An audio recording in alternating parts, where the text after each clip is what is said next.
विश्वास, आगो र परमेश्वरको जीवित शक्तिले भरिएको एक अद्भुत कथा, इजरायलका अगमवक्ता एलियाको कथा। जय मसीह।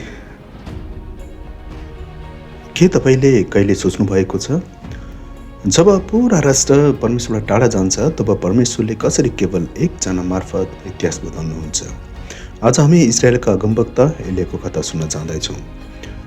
विश्वास, आगो र परमेश्वरको जीवित शक्तिले भरिएको एक अद्भुत कथा, अगमवक्ता एलियाको कथा। एक समय इजरायल राष्ट्र आत्मिक अन्धकारले ढाकिएको थियो र देशको सिंहासनमा राजा आहाब बसेका थिए। राजा आहाबको शासनकालमा इजरायल केवल राजनीतिक रूपमा होइन, आत्मिक रूपमा पनि पतन भइसकेको थियो। आहाब आफै दुष्ट थिए, तर उनको दुष्ट अझ गहिरो पर्यो जब उनले विदेशी राजकुमारी इजाबेलसँग विवाह गरे। इजाबेल बाल देवताको कट्टर उपासक थिइन्। उनले इजरायलमा मूर्ति पूजालाई राज्य स्तरमा स्थापित गरिन्। यसको परिणामस्वरूप परमप्रभुका वेदीहरू ढालिए। साँचो परमेश्वरको आराधना लगभग लोप हुने अवस्थामा पुग्यो र बाल नामक झुटा देवताको पूजा खुल्याम भइरहन्थ्यो। मानिसहरूले साँचो परमेश्वरलाई बिर्सँदै गएका थिए। यस्तो अन्धकारमय घडीमा परमेश्वरले गिलादको तिस्बे नामक सानो ठाउँबाट एक साधारण मानिसलाई उठाउनुभयो। उनको नाम थियो एलिया। एलियाले डर र सम्झौता बिना सिधै राजा आहाबको दरबारमा प्रवेश गरे। त्यो कार्य आफैमा जीवनको जोखिम थियो, तर एलियाको विश्वास साहसमा परिणत भएको थियो।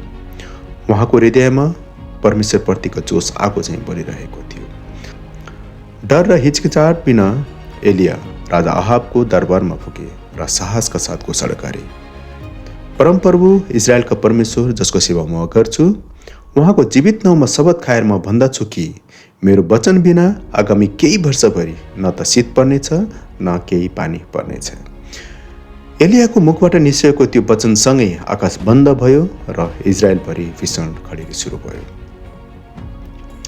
खडेरी फैलिँदै जाँदा परमेश्वरले एलियालाई यो ठाउँ छोडेर पूर्वतिर लाग करितको खोल्सामा लुक्न आज्ञा दिनुभयो।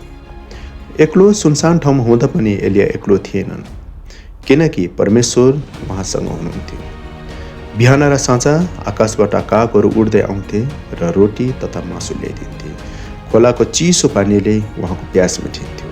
संसार सुक्दै गइरहँदा पनि परमेश्वरले आफ्ना सेवकको आवश्यकता पुरा हेरचाह गर्नुभयो। तर समय बित्दै जाँदा खोला पनि सुक्यो। तब परमेश्वरले फेरि एलियालाई बोलाउनु भयो र टाढा